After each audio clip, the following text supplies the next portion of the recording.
All right. And it appears, It looks like it's going. okay, excellent. Yes. All right, Yep. so first of all, to start off this annual general meeting and get together of the Regal Heights Residents Association, I'd like to introduce Marit Stiles, our MPP. And Marit, would you like to say a few words, please? Thanks, John. Sure, I would love to. First of all, it's great to see you all, even if it's only virtually. It's wonderful to see you all. And I did see many of you at the daffodil planting last weekend, no, 2 weekends ago now, which was also a lot of fun. And thank you for continuing to do all of those important projects in the community. So I wanted to start out by acknowledging that, by acknowledging all the work that the Regal Heights residents are continuing to do in the community in the midst of this pandemic. I think probably we can all agree that it's these little things like this that bring so much joy right now. We really appreciate it. I remember in the spring walking by the Daffodil Hill and seeing all the daffodils in bloom and thinking how much it mattered, you know, especially this spring when things were so dire and difficult for so many people. So I just wanted to start by saying how much fun that is, and thank you for all doing that work. And of course, a big thank you to Florence for all of her amazing work in that regard. So I did want to provide a few little updates very briefly.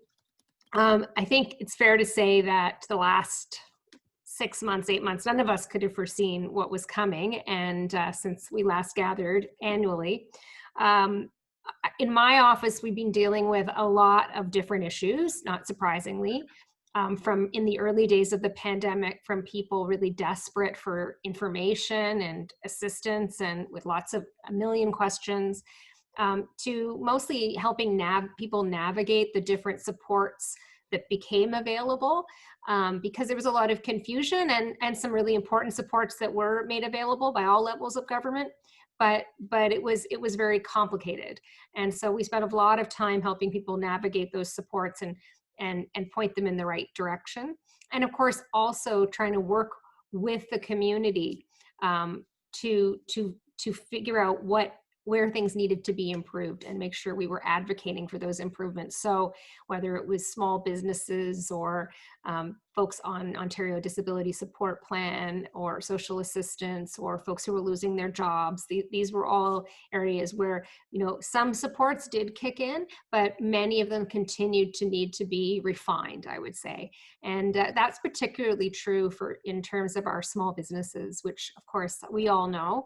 You don't have to walk far to see a lot of closed buildings, a lot of empty shop spaces, and that's really concerning, I think, to all of us. I know Anna and I have talked a lot about that, and we're trying to do what we can. I am certainly pushing for more direct relief to those small businesses and support, especially as we're in the midst of this second wave. And many of you will have been watching over the last week what Doug Ford and the government have come up with in terms of a color-coded framework. There's been a lot of, I would say, generally negative response to that from the public health community. They've promised they're shifting it.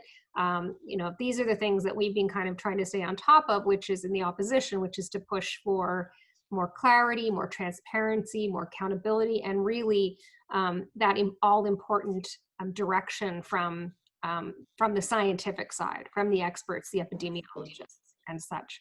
So, you know, I've been very focused on schools in particular because I'm the education critic for the official opposition, and of course we have some wonderful schools in our community, and I think parents, many of you are parents or grandparents or aunts and uncles, and have had this experience where there's an enormous amount of anxiety out there among students, among families, as well as, of course, among education workers themselves. And so we're just continuing to advocate for more supports in our classrooms and smaller class sizes, which is continuing to be an issue as the class sizes are collapsed into larger class sizes in the middle of a pandemic, which seems to make very little sense. So that's kind of some of the things that I've been working on. And I have been kind of going door to door, especially not in communities, but mostly on the main streets, talking to the businesses a lot over the last few months to try to get a better read of what we can do. One of the things that I'm hoping to table this week actually is some legislation that would would allow municipalities more of a voice, and therefore communities more of a voice in the location of cannabis shops. What we've seen happen is that as other businesses are closing, this industry is just taking off. And so we're seeing it fill up with maybe 3, 4 on one block. We've seen this in Corso Italia, etc. I'm not opposed to the industry at all. Anna and I have talked a lot about this, but there is definitely a need for municipalities to have some say in the concentration of those businesses in the community, because otherwise it's going to really override and overwhelm our neighborhoods at the same moment when a lot of our small businesses are unfortunately, really struggling to survive and may not. So that's something I wanted to flag for you, and I'm hoping I can introduce it actually this week in the legislature. And then the final thing, on a much happier note, is I've kickstarted this thing called Davenport Good Neighbors, which I wanted to share with all of you. Through the course of the pandemic, I had a team of volunteers, just folks who asked, what can we do? So we set up calling, and we started calling through just residents of the community, just asking, how are you doing? Do you need any support? Do you have anybody checking on you? That kind of thing. And we actually have called 14,000 residents in Davenport, which is pretty extraordinary. That's 14,000 contacts. And so we're really excited about it, but we also realize there's so many people who've been reaching out and doing amazing things, whether it's helping somebody with their garden, or collecting garbage for the community, or delivering food for the food bank. And we wanted to acknowledge those people. So this is my pitch, that if you know somebody that you would like to nominate for a Davenport Good Neighbor Award, please go to my website. It's all listed there. You just have to fill out a little form. I've been delivering certificates, and I have to tell you, it's been really lovely, and to share and to hear all the stories, and just to kind of acknowledge those local heroes. So please consider nominating somebody. And again, thank you to all of you. And and I can't stay past 7:30 because I have to go do a interview. But I'm eager to find out what you decide to do about your holiday plans, because I agree that's a tough one. And if there's any way I can help to steer us or promote whatever you decide to do, please let me know. Okay, thank you. Yeah, thanks so much, Marit. So next we have our local representative for Davenport Riding, Anna Bailao. Anna, do you want to say a few words? Absolutely. Hi, John, and hi, everybody. It's great to be here with you. As John said, I wish it would be in person. I think we've all become experts on Zooms and all this technology, because that's all we do, hour in and hour out. But it's great to at least keep this contact. And I too want to thank you for your work and enthusiasm and supporting the community with some of the activities that you have done, but also just checking in. I see that you're constantly checking in with virtual gatherings and still the monthly meetings, and I think that is really important. It has been some really difficult times. I think that, as Merritt was saying, our offices have been assisting people, residents, small businesses navigate the system, understand the system, and people are struggling. People are struggling financially. They're struggling emotionally. We started this pandemic with, we're all in this together, and very soon after the first couple of months, we started seeing that actually the pandemic is affecting people and sectors in very different way. We know that has been targeting neighborhoods in very different ways, racialized communities in very different ways, low-income communities in very different ways, and that has required responses from the city in different ways.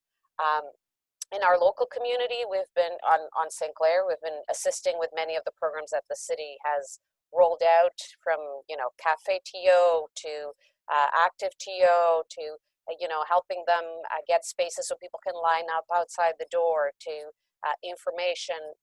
We've been trying to support small businesses as much as possible. I think something that is coming down now in this budget that will be really important, in particularly on St. Clair, is the ability that now the city is going to have in creating a small business tax class. This will actually be saving small businesses about $133 million in taxes. So we know that this will have an impact. And this is an important program that we're looking forward to roll out in the City of Toronto. This is something that we had already been asking for a long time.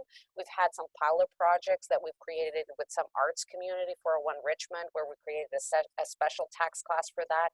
But we needed it on a citywide basis to deal with our small businesses in Main Street, and we finally got that opportunity to create that. So that is going to be rolled out, and I think it'll be a good impact that we're going to have. I'm very excited to have our MPP putting also that members motion that she was talking about. This is something that we talked about in our community, that both of us had been getting calls. Volevo mettergli le gocce a papà. Hold on, sorry. Sorry. I have to mute myself. Okay. And again, this is nothing against the industry. This is just, you know, in order to have healthy neighborhoods, you need a mixture of businesses.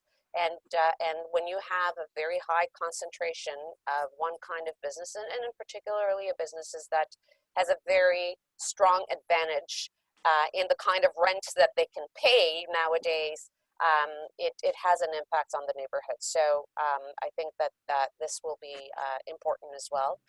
Something that is happening as well on St. Clair is, especially in the area of St. Clair and Winona, is a lot of construction. So a lot of the small medium-rise buildings that have been approved and that are being approved as we speak, they're starting to go under construction. And I got together with the neighboring councillor, Councillor Matlow, and we actually moved a motion to create a construction hub in the area. So we are going to have a working construction coordinator to coordinate all, you know, trucks movements, all these, you know, permits, road closures, everything, how this all moves, because it can become overwhelming in the neighborhood for this to happen.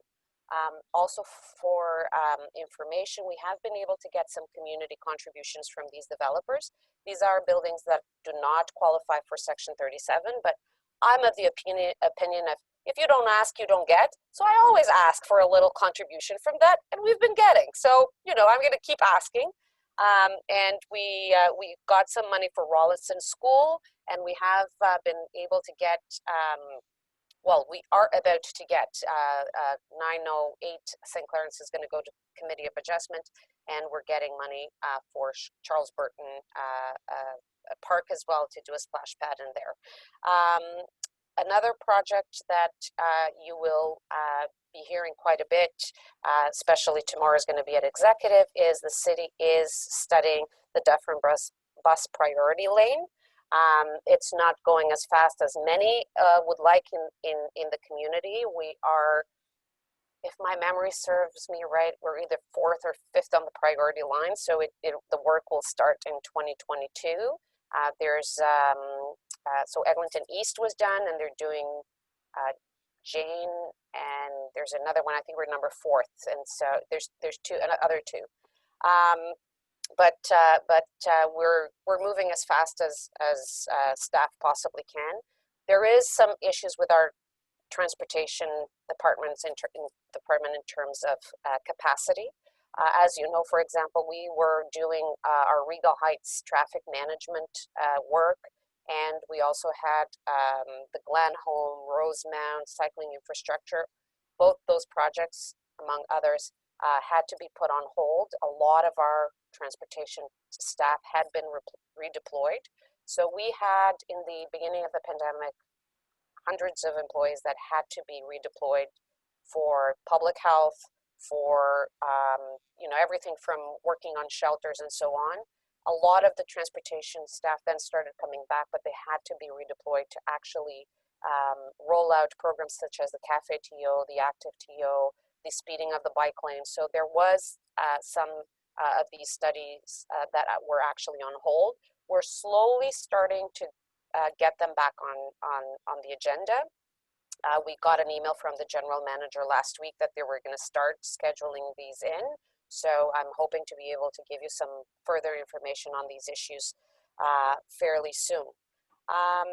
And I think in terms of updates, local updates, I think that this is it. We are now also starting to have conversations around the budget. As you know, we are still in very difficult situation in the city of Toronto. We still have a budget shortfall for this year, and we are predicting a $1.5 billion shortfall next year. So I always have a budget town hall in the beginning of the year. We'll be having one this year, and we certainly hope that our federal and provincial governments come through in assistance with assistance for our municipalities. We feel that we cannot have a proper recovery if you actually don't service municipalities and our frontline services.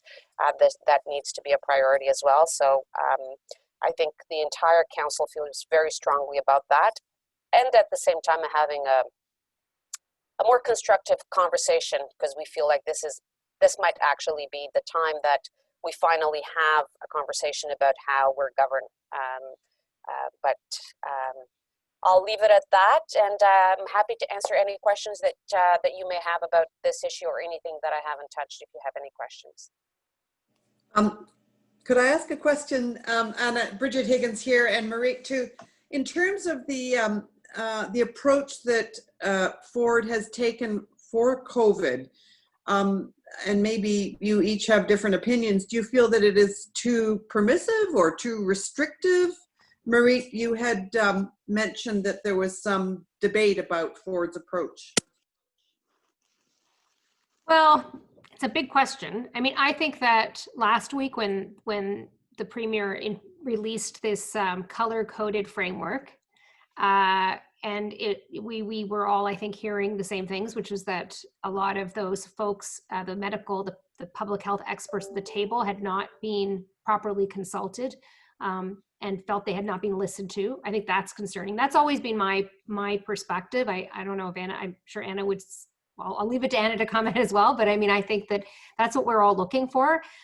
So there have been some more recently, some significant concerns around, who is being listened to, who's informing the plans that are going forward, and whose voices are being given priority. And of course, from the City of Toronto side too, which of course I'm also really concerned about, is, is the City of Toronto's voice being heard?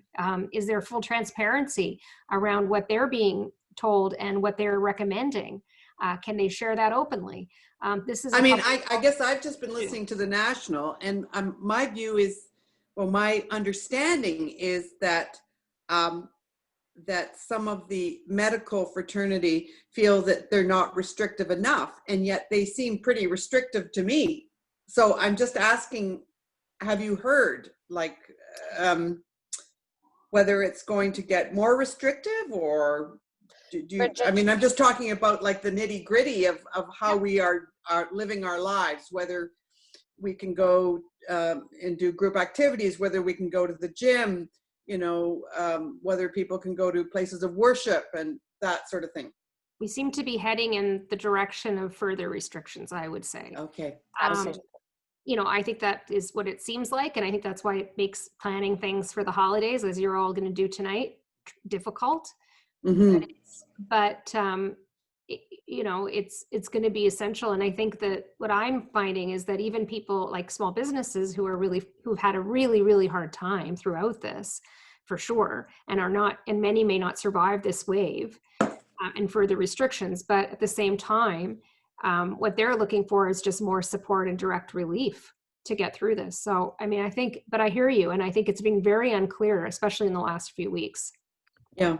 I guess it's a question for all of us, Yeah. Bridget, with respect to Toronto, I think that Toronto has been vocal. We had to ask for an extra week when the restrictions were being lifted. Toronto clearly came out and said that we didn't feel like we were ready. We have it in, our chief medical officer has come out and put further restrictions, and this is based on the information that she sees as well. So we do feel like the numbers require some of those restrictions. We've been very clear as well that in order for us to implement these restrictions, and that's why we think that it needs to come from the province and the federal government, is because you can't just do the restrictions. You need to do the restrictions and you need to do the support services. You can't ask people to close their businesses, stay home, if you don't give them the support services, the sick days, the payments, in order to make that decision and that choice, and understand that they can still put food on the table at the end of the day, or they're not going to bankrupt. It's not a fair decision to tell somebody, yeah, stay home if you don't know how you're going to pay your rent, or probably going to be evicted at the end of the day. So that has been our position very clearly, but we have come to the point that we had to take some measures into our own hands. Mm-hmm. Okay, thank you, both of you, for answering. Yeah, thanks very much for both those presentations. Much appreciated. And Marit, feel free to duck out whenever you need to go. But thanks so much for attending. Okay, so on to our recap of some of the stuff we've done over the years. Public gardens. Marianne, would you like to give us a little recap? And Richard, you might want to say a word or two about Daffodil Hill at the end of Marianne's presentation. Okay, so the gardening happened again this year. The garden, the scope of it, which is mostly a review for everybody here, is the barrel planters that are scattered on the residential streets that are watered and tended by a wonderful group of volunteers. There are the gardens along Rosemount and along Springmount, sort of the naturalized area along Springmount, which is, thank you, John, which is also great. Then this year, over the last couple of years, attention has been given once again to the bump out at Alberta and Mount Royal. And so it's got a significant cleanup. And it got some daffodils added to it this autumn. Right now it's winter. The barrels, the barrel planters will get some of them will get some winter finery. If the barrel planters already have a evergreen in it, the winter finery is reduced as a result, partly because you don't want to keep on poking the roots. We've put some daffodils in many of the barrel planters, so hopefully in the spring there'll be some spontaneous color coming up in them. And I think, and other than that, it's basically winter and everything gets suspended now until probably April or early May, when everybody will be drawn on one more time to do the spring cleanup and to do the spring cleanup and see if there's any weeding and additional things to get planted. So that, any questions? Those are I love those barrels. I Thank just you, love the work Marianne. that you do. Thank you. Hey, hi, Dave. Hey, your work is so important to the neighborhood. Yeah. Yeah, I agree. That's great work. Hey, John, do you want to show the gardens map to everybody, just so that they can see where those barrels are? Well, I think if you go right up to the top menu where it says gardens, I think that's gonna Gardens of Regal Heights right at the very top. Yeah, that map. Yeah, that's right. You got it there. No, you got it. You got it. Right here. Oh, there it is. Sorry. Yes. Oh, sorry. So it's an interactive map, and it shows all the barrels that were. Yeah, you can click on each one. Okay. Click on each one. It's got a little photo and description. And I think there's different icons for the barrels versus the planters. I can't remember. Anyways, it's a little project I work on. And a note for Marianne or anybody else.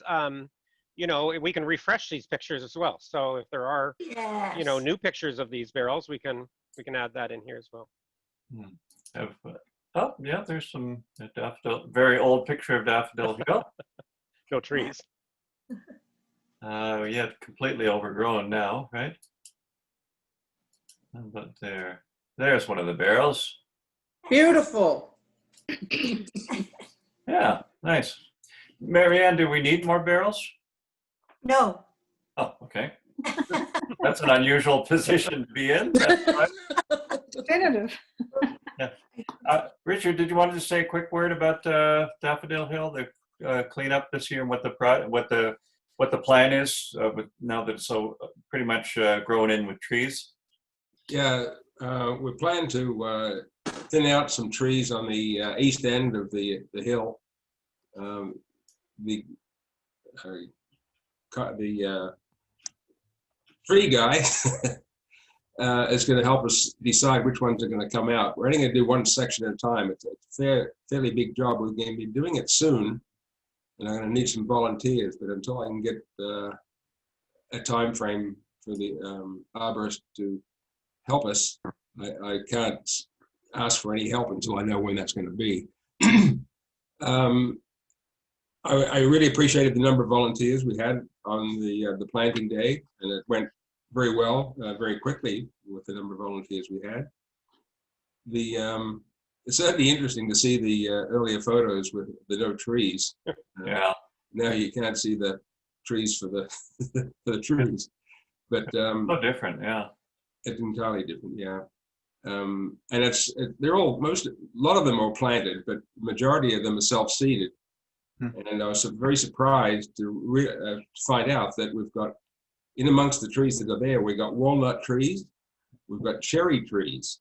We've always had the apple trees, but these are all being self-seeded, which is pretty amazing. Trees. A lot of the trees we thought were tree of heaven are actually walnut. Wow. So it'll be a slow process over several years to get thinned out and give the dominating trees some chance to grow and sort of thin them out. And we're also going to try and thin them out to increase the view from the schoolyard of the city. Mm-hmm. We did top the trees at one stage, and it was okay for 1 year, but they grow so fast that it was just grown up again. You can't see much of the downtown in the summertime with all the trees out. True, yeah. Okay, excellent, thank you. So the big item, I guess, at least what the big item for discussion is, what are we going to do about the Christmas carols thing? This is our biggest, I'd say our biggest or maybe longest running event, certainly one of the most loved. We usually get 60 or 70 people, I guess, coming out. And it's a lovely event, but with a maximum of 25 people even at outdoor events, and who knows, it may be even more restricted than that by December. We've got to come up with some alternative. Bridget, did you want to talk about some of the things we discussed? And yeah, it's I agree with you, John. I love this event, and I would be sad to not have it. On the other hand, we could do a Zoom, and John and I had talked about having readings. And John had this wonderful idea of the reading of the Gift of the Magi, and I was thinking maybe we could get some sort of reading for Hanukkah, and we could have songs, both carols and songs for Hanukkah. My gut instinct is that people will not tune in because part of the beauty of it was sort of this slow gathering group that grew, and the snow, but I mean, I'm any ideas out there? I mean, who thinks it might be a good idea to have a Zoom event? Maybe we need that. I see Rosa has her hand up, her virtual hand. Rosa, did you have a comment? Well, I was just thinking that initially I thought we could have centuries of where we could stand, but the other thing that we can also use is perhaps the field, the Oakwood field, where the racetrack, and everyone has a distinct place to where they can stand, which could be an option where we would be pretty far apart from each other. So I don't know if we could hear ourselves singing, but totally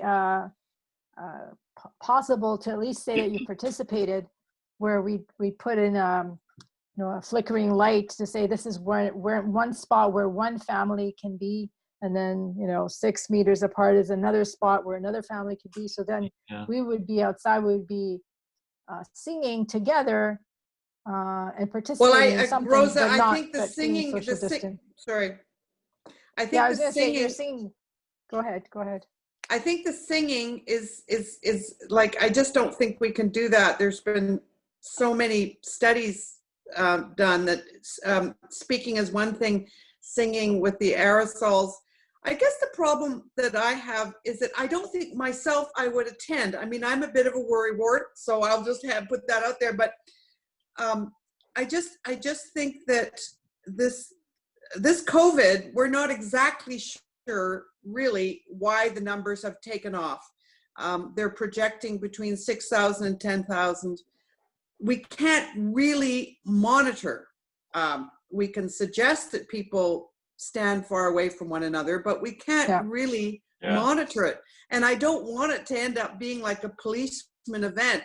You're standing too close, in the middle of one of our songs, or I was thinking the Oakwood track and field that on the track, that you would totally be distanced way more than what we ever have of people attending, and it would just be something where you could attend pretty much, but you would be very distant from, like, it wouldn't even, like, singing, you would be singing in your own group, you would also be singing with a mask on. So it would just be the participating part that is what counted, rather than us hearing each other sing. Rosa, we did talk about that, and I think we sort of kicked that around a little bit at the last meeting as well. But and I was very keen to do something like that too. But with the fact that with the restrictions being what they are, possibly getting worse, and also our liability, I don't think we're going to get sued, but I would hate to think that because of an event we held, that a bunch of people in the neighborhood got sick. So, and as Bridget says, it's, who's going to police it if people, I mean, it was scary enough trying to police the Canada Day parade, and that was bigger than I had bargained for. I think we got through that one without anybody getting sick, but still, that was a much lower danger at the time too, because the worst was over. The worst of the first wave was over by then. So to be honest, I the only way I can see it is some kind of online. I would opt for using Facebook Live, as I mentioned, just because Zoom, I don't know, it just has it. I think there's a certain reluctance among some people to use it. Facebook is fairly familiar, and you don't. It's one way, so that you don't have to feel like you've got to participate. You can just sit back and watch. So you get the experience of somebody doing the readings. Maybe the candle thing that Bridget had mentioned earlier, where we'd have a final song and everybody holds up a candle, lights it. You can do that at home, and we do it in some undisclosed location with maybe some decorations and lights around, and hopefully outdoors, but a small number of people, like 10 at the most, like, say, spaced out, wearing masks, and then people can participate by watching, basically. And the big advantage of Facebook Live too is you can watch it later if you don't get around to seeing it live when it's happening. So that's just my pitch anyway. Any other opinions? Or if I can suggest, maybe you can make that undisclosed location out in front of Oakwood Collegiate. Well, we'd have to put up some barriers or tarps so people couldn't see us there and come and join. Is everyone on Facebook? No, I don't. I'm not. Oh dear. I'm not. Yeah, I think that is a barrier. I mean, lots of people are not on Facebook. Many people have deleted Facebook in the last few years, particularly after watching that thing that's on Netflix that talks about it. I hardly ever go on it at all myself, but I haven't got up the nerve to actually get rid of it. So, but anyway, is there an alternative? I mean, is Zoom the only alternative then, or? I mean, you can also do it through YouTube, and at least anybody can dial that up on their browser. I mean, we could. Can you do YouTube Live? Yeah, I think you Oh, can. you I mean, can. I haven't done it, but I think you can. Yeah. Well, even if you can't, I guess we could always pre-record something and then, you know, I don't know, just something to get a seasonal feeling when you're sitting at home. Dave, do you have any perspective? Well, I think maybe pre-recording something would be good. Yeah. What do you we could make it available through more than one channel, Facebook and YouTube and somewhere else. I don't know. If we did that. Isn't there Google? Isn't there Google? Sue? Isn't there Google? Does Google have some service like this too? Oh, yeah, I get together with friends on, oh, I'm sorry, I have to check. Yeah. Well, I think having readings, and we had thought, I think actually, John, when we first started talking about this, the COVID numbers hadn't really gone up as quickly as they had, but we had talked about having candles, you know, and I think that would be kind of nice. Anyway, sorry, Susan. Yeah. Anyway, the Google Meet, or Google, or just Google Meet. Yes, I get together with some people on Google. Ah, okay. Yeah, that's true. It used to be called Hangouts or something, didn't it? I have no idea. Yeah. All right. Anybody want to volunteer to be part of the select group at an undisclosed location? I think I wouldn't mind. I wouldn't mind, but I'd need help with the technology because I'm a techno peasant, so I would need help with that. Yeah. I mean, we could just, we could probably, if we're going to do it recorded, we could record it with just a couple of ordinary cameras and then. Phones, you can record it with a phone. Yeah, or a phone, yeah. And we could, if you wanted, we could get fancy and I could edit something even, you know, so you got a couple of angles. I don't know. You could kind of put a 3D chair right in the middle of the scene. That's right, yeah. A virtual reality Christmas. Now that's what we should be doing. Well, should we maybe, John, do you want you and I to talk about it? Okay, well, how about we organize something and we'll press gang some people into joining. Anybody who actually wants to volunteer or who wants to get in? Well, I'll get involved, but probably to do more publicity, and I might take some stills and tweet the event and stuff like that as well. So okay. Yeah, and you know, I'd like to do something. I love the idea of the reading of the Gift of the Magi. I really think that would be lovely. Oh, Margaret has her waving her real hand. No, she's just waving goodbye to Dave because Dave is going to go eat. Oh, Dave's leaving? I got to go, everyone. Sorry. Nice to see you all. Hey, bye, Dave. Hey, Bye-bye. Take care. Thanks for coming. Okay, so we need some readers. So if I'd say, what did we just say, about 5? 4 maybe is enough. The story is about 20 minutes long if you read it fairly slowly. That's what I was wondering. So 4 people, 5 minutes, that's probably enough. And I'm going to see, there's a couple people I'd like to talk to if there's some kind of reading for Hanukkah. I kind of like to have the two. In another year, I'd love to have something from the First Nations community too. But anyway, I sort of feel that we're in a plural community here in Regal Heights, and it would be nice to recognize that. And there's Kwanzaa. Kwanzaa, yeah. Bridget. Hi, Carol. I didn't see you. Oh, I'm very discreet. Yeah. Bridget, it just occurred to me, what have we got when any of your daughter's friends who are professional actors want to be readers? Or is that a bad thing to ask somebody to work for free? Well, I could ask. Could we ask for families to sing together and then provide that video to be included? Oh, wow. There were a lot of families that were participating in the event, and that's like staying at home on your own kind of thing. Yeah, and then we'll put it. We'll either use 1 or 2 during this thing, or put them on the website. I think it's because they can basically do it outside with a candle and sing. Yeah, so it's kind of outside. Yeah, I guess within a family, I have to get back to this thing about their. Oops. We lost Bridget? I think we've lost you. Yeah, I think we will have to be careful, but if it's a family, they're together anyway, presumably. So I guess in any publicity, we should make that clear that, you know, you're with your immediate family that you're living with only. Yeah, because I'm thinking just as we provided the pumpkin pictures and the garden pictures, perhaps they could provide family singing one of the carols. I think that's lovely. And then that way we would just blend them together, and so then everyone can kind of see themselves in their neighborhood. That's a wonderful idea. Yeah. So it's a virtual singing, well, but at as least an it's alternative to singing carols.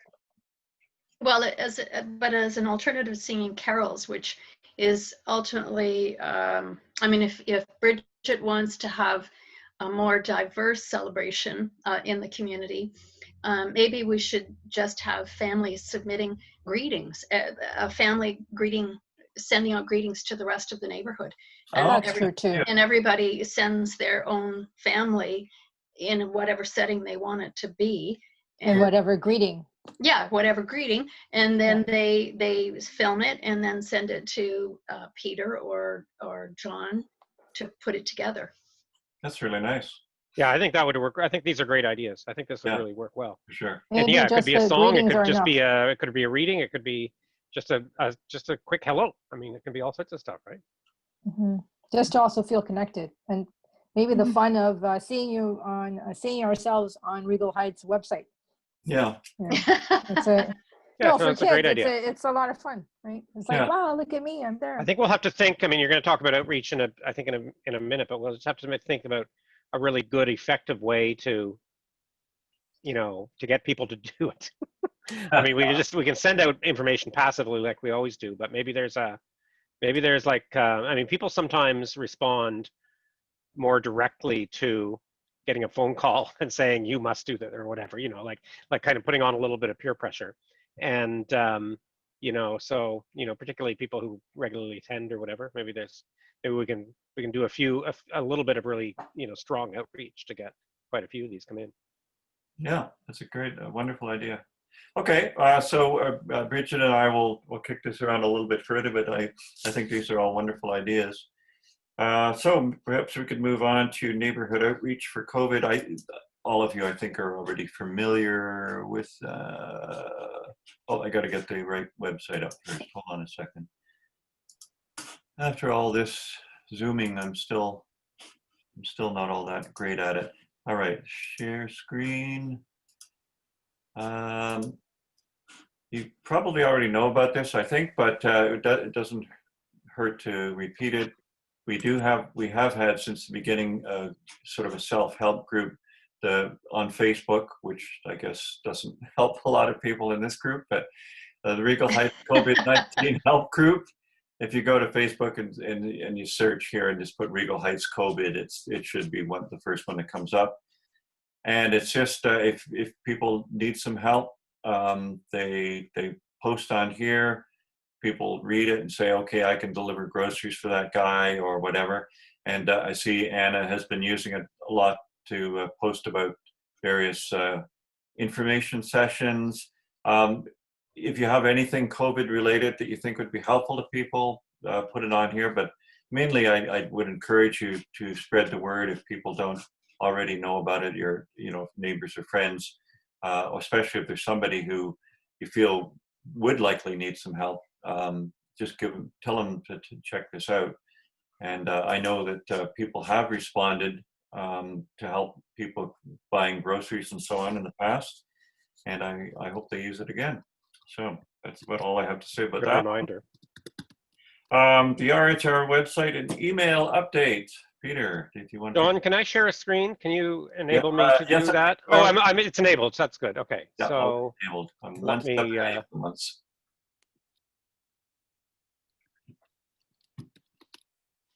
Okay.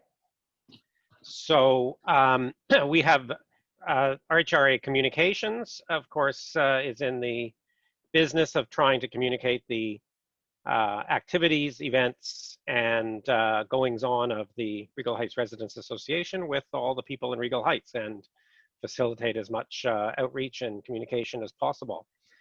We've got kind of these various channels. I mean, I throw in Nextdoor in here. It's not really our channel, but nonetheless, it is it is something that's well subscribed. But our main channels is include our email list, which has been around for years and years and years and years. And we currently have about 470 people on that list. And I just sort of thought I would share like the list server that we use, you know, gives us some metrics and things like that. So we get about 2/3 of people who are kind of classified as being highly or moderately engaged. So opening up emails fairly regularly, we get, you know, we regularly get about somewhere between about 50 and 60% of emails being opened. Not all emails always get opened, it seems, but anyway, we do get quite a bit, and that's high. It's on the high side for these kinds of newslettery things, so that's always good.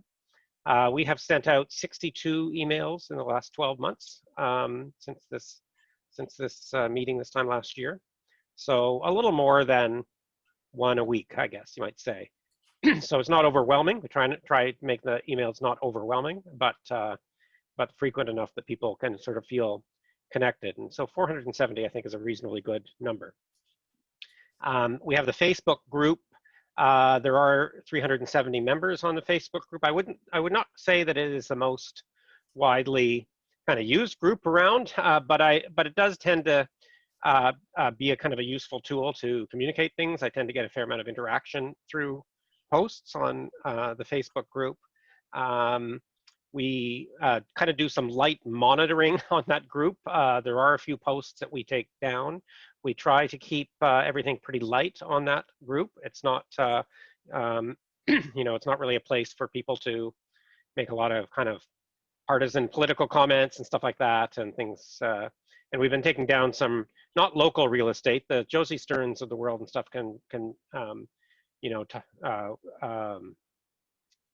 can ply their trade on our Facebook group. I think that's fine. I think that's a good service for neighbors. But occasionally we get these posts where people are like, invest in India and stuff like that. We tend to take those ones down. And so we have about 370 members on there. And as a kind of a gauge for how active it is, there's been about 42 posts from different members over the course of the last month, so a little more than one a day. We have our Twitter presence. So we have about 464 followers on Twitter. I don't know how effective Twitter is or not, but there are a lot of people there. I tweeted out this event earlier today with links and stuff like that, and it got about 1,000 impressions, about 1,000 people saw it, but it didn't clearly bring a lot of people to the event. But nonetheless, it did get quite a lot of impressions, so that's good. We are sharing stuff through Instagram. Have a little under 200 followers on there, and Instagram, I think, tends to be pretty popular right now. It's very picture-based, so it's good if we've got things that are more picture-based information.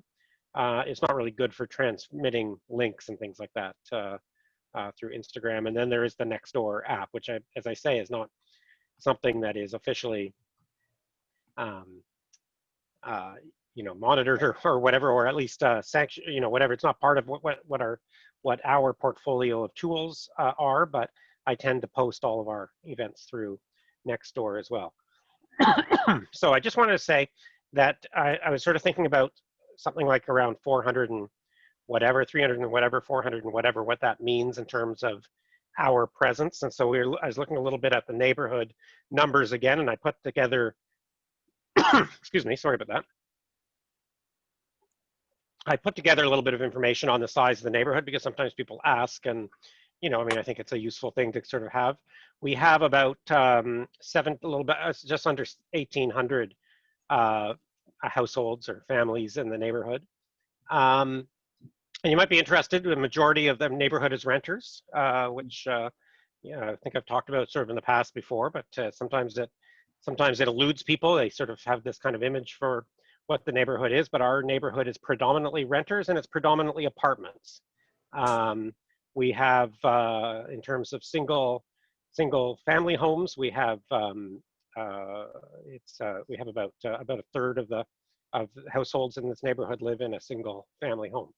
And so if you sort of think about 1,800 families or homes, and the population number, of course, is much higher, but just in terms of the number of units, you know, penetration of 300 or 400 people on these through these channels is really still a minority of the neighborhood. We're only reaching really a minority of the neighborhood, and we don't have demographics, you know, so closely correlated between the two. But I would probably suspect that we're reaching more of the owners and, you know, people in the homes, and less so to the apartments through our channels. And I think that would be a great thing to try to expand. And I know we've kind of talked about that a little bit in the past. And I know, well, Dave's jumped off the call, but he's talked about how we can, you know, use flyers for some of our big events. We obviously didn't do that for this event, even though this is you know, this was our open house, but using flyers for certain types of events as we go forward, that can try and get them into the apartments in order to try and, you know, just expand our reach. Basically, I think that would be great to do. And then just a little bit of illustration of our stuff. I mean, people are familiar with the email list, I hope, but we, you know, here are some examples of the types of stuff we do. We always have a fairly consistent sort of look and feel. We have a logo at the top. We've been using a lot of these kind of click bars, either at the top or down at the bottom sometimes, in order to direct people back to our website or particular pieces of information on our website, so that the email itself isn't always packed with a lot of the textual information. You have people have to click through into the website in order to get some of that. But it's usually a mixture of kind of, you know, graphics, either graphics that are, you know, that are content filled graphics, or just things for easy on the eye. We do use a lot of these kinds of illustrations and stuff like that recently. And emails are either about our events that are happening, or either advertising events in advance, or talking about events after the fact in terms of our event reports, or sort of public service type things that we put out as well, lost cats, donations for the Syrian family, and so on and so forth. During the early part of the lockdown, we had this banner at the top all the time that had the COVID information links for all three levels of government, plus the web page that John was just referring to, that had, you know, for our local COVID response. Now, I have taken that off in recent months because it sort of seemed like it was just getting a bit old, I guess. But now that things are getting rough again, maybe we put that, you know, this COVID banner back onto the top, and my little COVID graphic. Anyway, so that's the web page, or the email list. The website, just as a reminder, we have a website. It's kept fresh. There's always new information on it. It's something that I would love people to think about kind of bookmarking and going to often, or having up in their, you know, Feedly feeds or whatever it is that can kind of drive you there when there's new information. Always nice, lots of nice pictures and graphics, lots of new information coming on, lots of standard stuff in the banner. And then I'll just remind you again that there's a link right at the top to our events, and that brings up the events page. This is just the beginning of it, but every event throughout the year is listed down there with the time and date. And then as agendas come out, we put an agenda button on there that takes you right to the agenda. And then as the minutes come out, there's a link that takes you right to the minutes. So this can be a kind of a navigation tool from any of our events right to the agenda and to the minutes, and all the information about the event all the way through to the end of the year on the website. And then finally, just a little reminder about our virtual tours we've done this year. I think this has been a great outreach tool, and we just talked about doing something just like this, but on steroids, almost for the holiday season. I think that'll be a great idea. We did early in the spring, we did the virtual garden tour, and we had 46 garden pictures from about a dozen different households across Regal Heights. I think we can probably try and outdo ourselves next year in the spring if we have to do the same sort of virtual thing, try and reach out even a little bit further and get more participants. But it's a lovely slideshow, and it's still up there, and it's a great way to remember now that it's cold and all the leaves have fallen and so on and so forth. It's a lovely way to remember what Regal Heights looks like in full bloom. So it's there. And then of course we did the pumpkin carving contest. In the end, we got quite a few pumpkins, which was nice.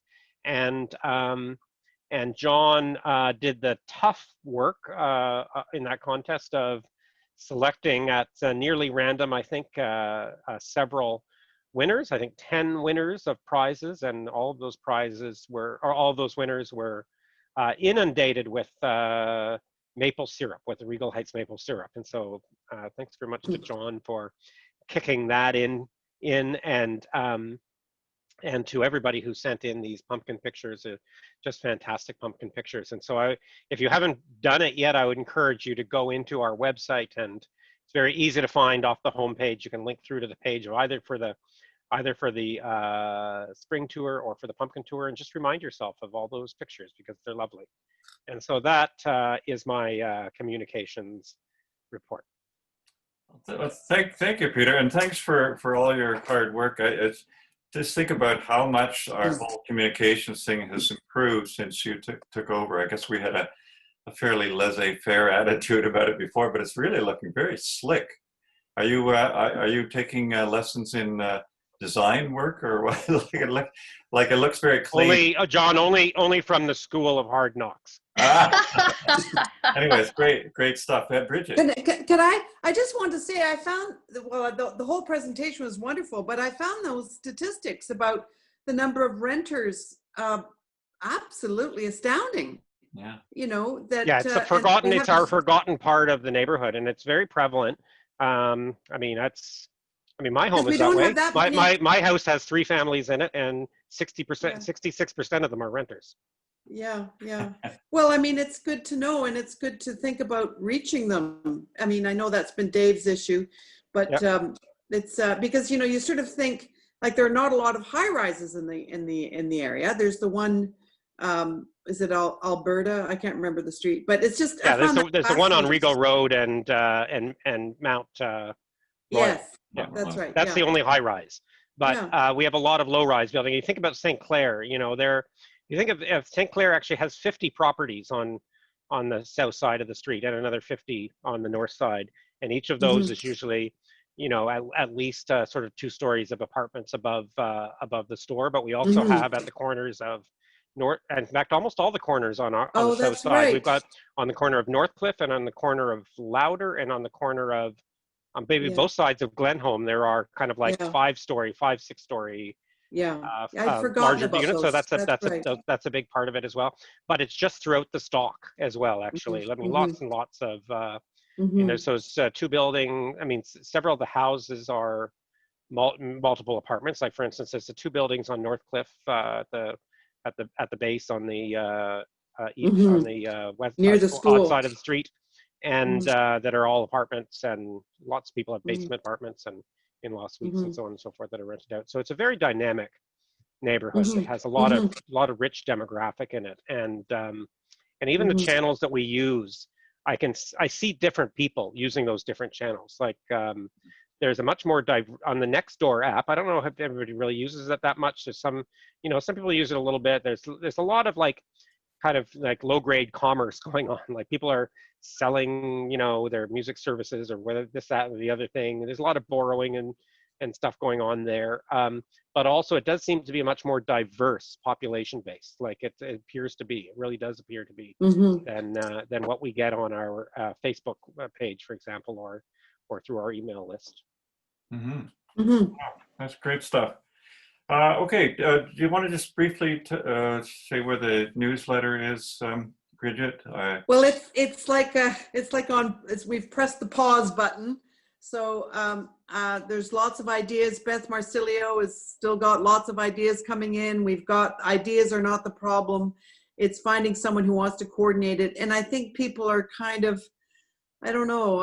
I don't think the time is right now. And you know, maybe when the COVID abates a bit, it's the sort of thing that's really great to meet in person, you know, like so many things.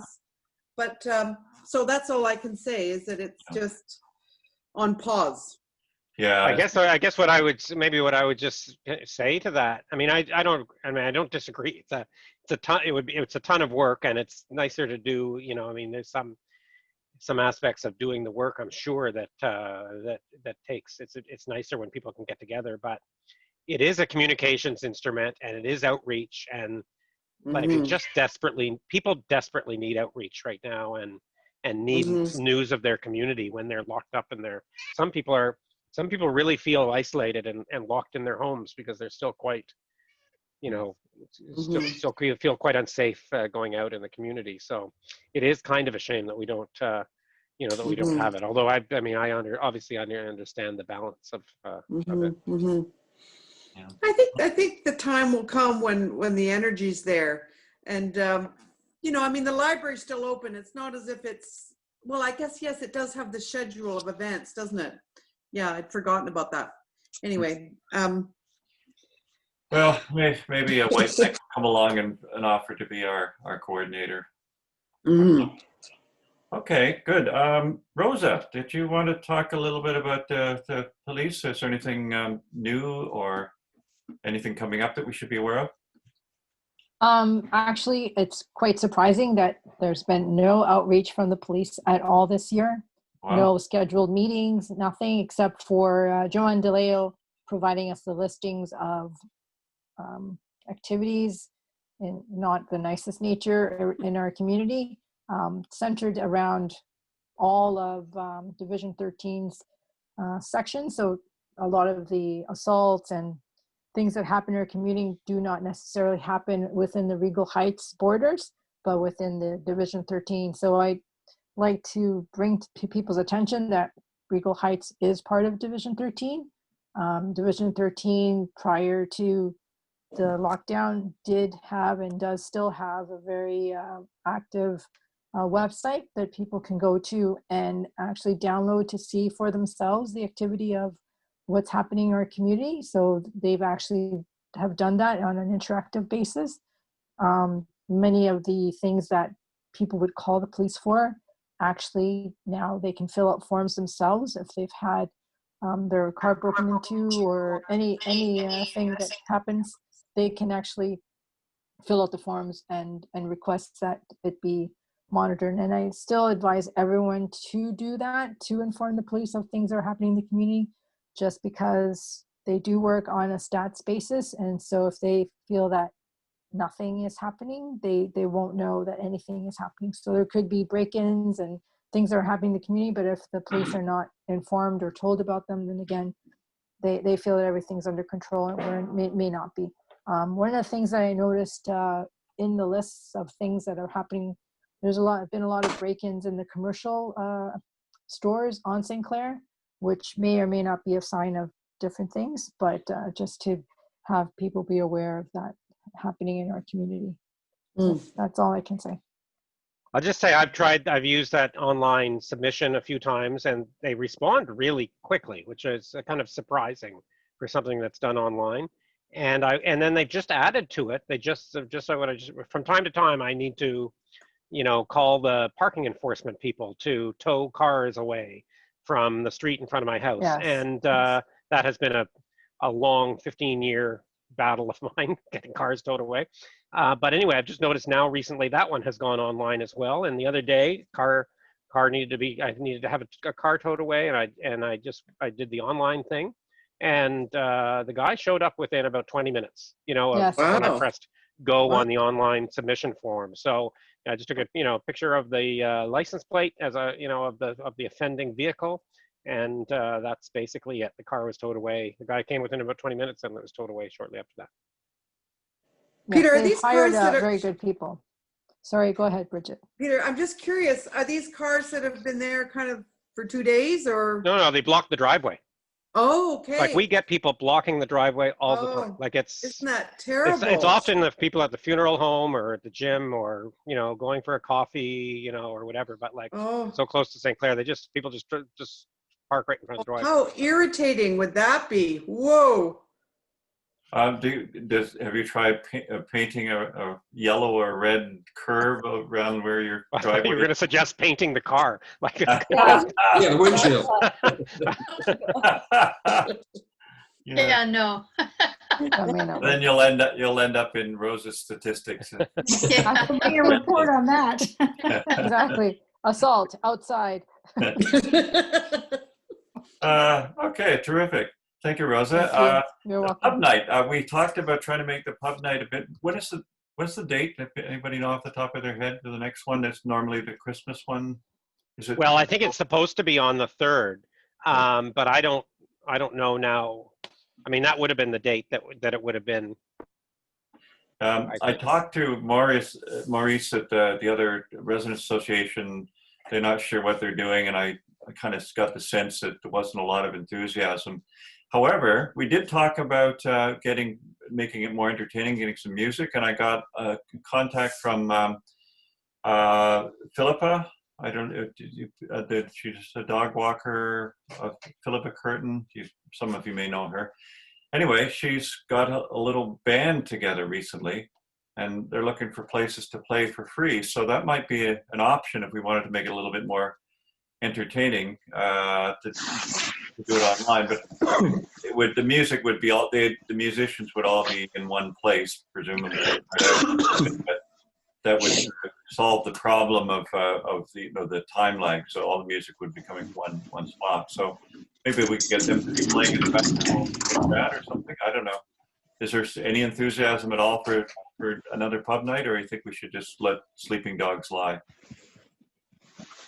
I think that if we're going to double down on this virtual Christmas event, particularly if it's going to, we're going to get people to, give us stuff in advance and things, maybe we just focus on that. I would be okay with that. Anyone else have yeah, Bridget. I just want to say that my iPad conked out when we were talking about the Christmas event. So John, I will catch up with you, and Rosa, I kind of left in the middle of Rosa's thing. So I think I agree with Peter. I think if we want to do, yeah, I think that would be good to concentrate on the Christmas event. Okay. I think when we figure out the Christmas event, maybe there will still be a role for some music. Like yeah, that could be. I mean, you're the woman you were talking about, and maybe there are some others. Maybe there's a few other local musicians that we can approach. But that might be a nice to kind of seed the this kind of sequence of of pre-recorded videos. Mm-hmm. Right. Okay. That sounds good. Sorry, we never asked Peter if it's a bit of a problem for you to put that together. Like we do these suggestions, but then there's the work involved in kind of managing all this. So I'm just wondering if we're not taxing an individual to organize that. Is that something that I'm sure I'll figure it out. Okay. John will help me. Mister, you're so positive, Peter. It's so lovely. Yeah. So naive. Okay, that's the Regal Heights maple syrup. You guys already know about it. I put that on the agenda because I thought we'd have a few more people, and I think Sue Leonard who is our only normal person here, I guess, at the moment, right? Oh no, Anderson. Anderson. Anderson, you're still there? Can you here? Let me unmute you, or can you unmute yourself? Anderson? Might have stepped away. Maybe he stepped away. In theory that he might still be listening, and if you're not already aware of it, we did the Regal Heights maple syrup, got again last spring. The last of it was gone. We gave away the last of it with the pumpkin carving contest winners. And it was great. And we got among the contest winners, we got 3 or 4 who say they want to get involved next year. So I think next year I'm going to have to talk to Dave about this, who likes to be involved in it as well. But I think I'm going to start early and see if we can get more trees in the neighborhood involved, and yeah, more people too. Although it doesn't seem to be a problem to get some participants for this one. It's a really fun one. Anyway, hopefully we'll get organized early and have an even bigger batch of Regal Heights maple syrup next year. All right, so what do we do about this election, which was always a bit of a fake election anyway? I mean, are you talking about Trump? You could be a member of this association just by showing up. So, or a member, an executive member, and so anybody such as maybe Sue Leonard want to get involved in as an executive member? I should. Hop on board. You got too many other things going. And as soon as there's a vaccine, you're going to be traveling again. I know. Right. Anyway, does anybody not want to get involved for the next year or so? Want to step down? Yeah, of course. So we know. I'm sorry, Carol. Of course. If you didn't read your email, or if you haven't had a chance to see, I did send an email to say that I'm going to bow out at this point. Yeah. Yeah. So thank you and good night. Well, thank you for all of your hard work over the last few years, for sure. Yeah. Minutes together. Thank you for I know it's not an easy job. No. Well, thank you everybody for your patience and helping me, learn the ropes and figure it out. And at first I didn't have the lexicon ready, but now I'm getting the hang of it, but I still think I will be taking a break. But thanks very much. So the position of recorder is actually up for election. Mm-hmm. Right. Well, let me add my thanks as well. You did a great job, and I understand why you'd like to step down. It's not really not the kind of job I would like to do personally either. So, although anyway, we'll have a chance, I think. Yeah, maybe I will. But thank you very much for all your support and all right. and welcoming me. Thank you. And let me just put out an appeal here that if any of you know any of your neighbors or friends or family who might want to take on that role or any other role in the executive, please don't be afraid to invite them. So I guess we'll all just nominate ourselves. I don't know how else to do that. Does anybody want to vote against any member?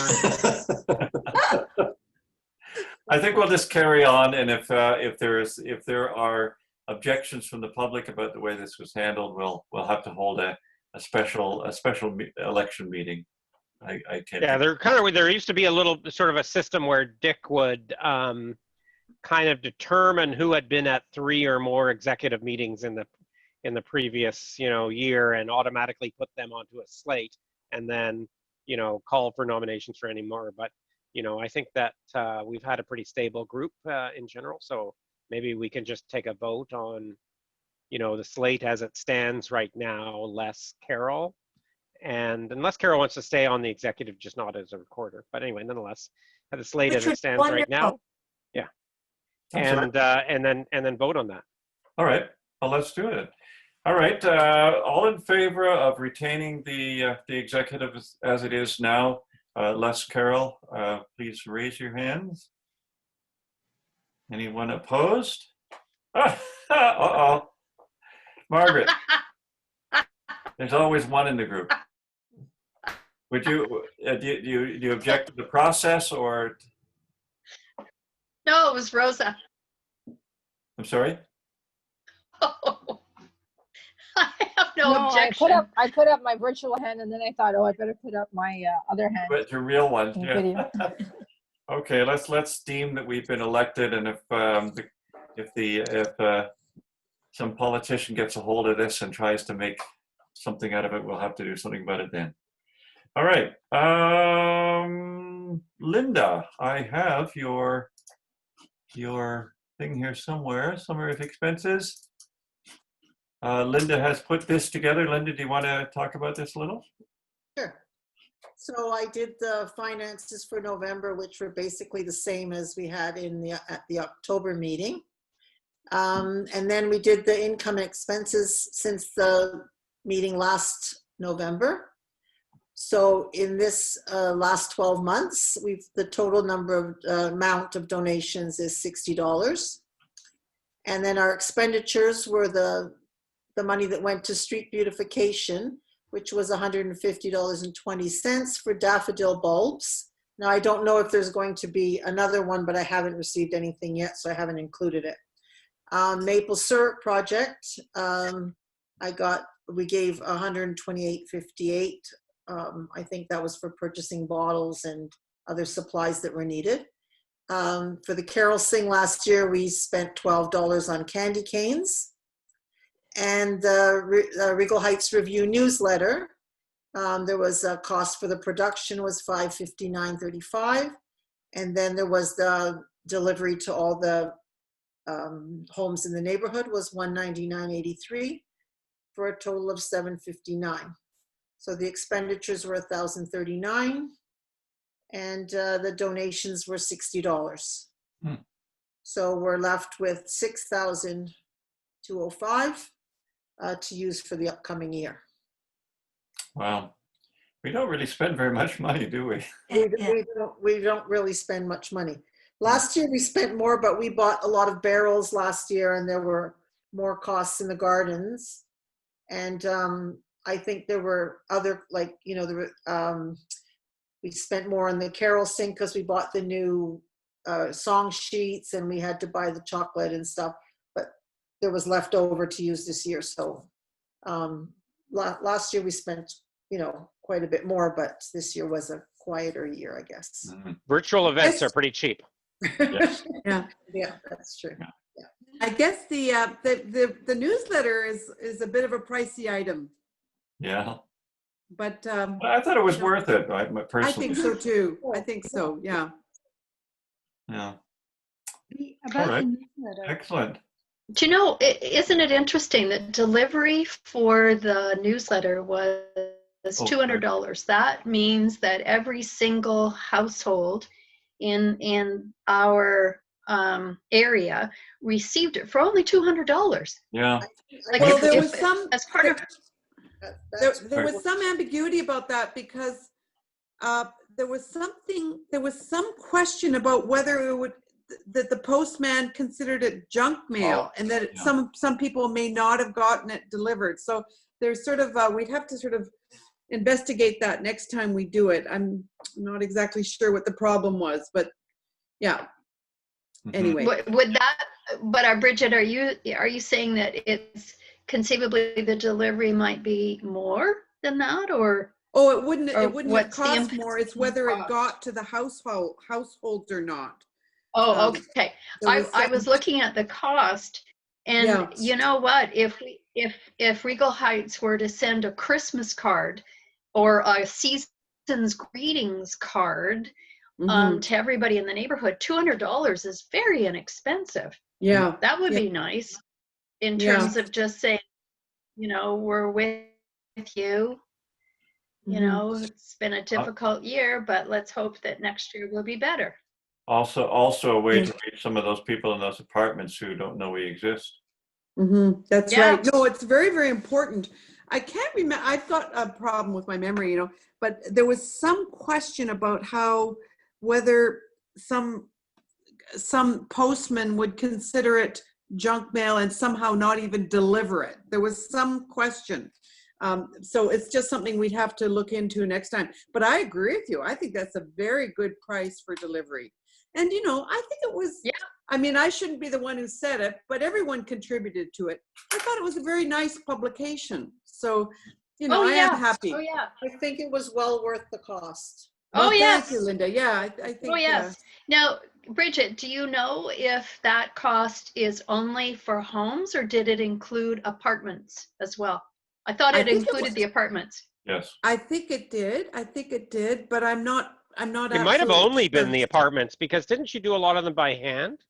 We had to do a few of them a few parts of it by hand because they were not included in what they call the postal walk.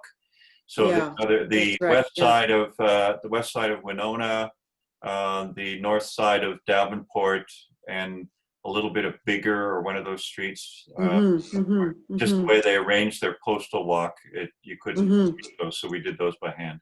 Like, it just seems low, because I think that bulk mail is usually around 80 cents a piece, right? So, you know, I mean, you saw from my piece earlier, we've got almost 2,000 households. But they have a special thing. There's for community related literature. Cheaper than 80 cents?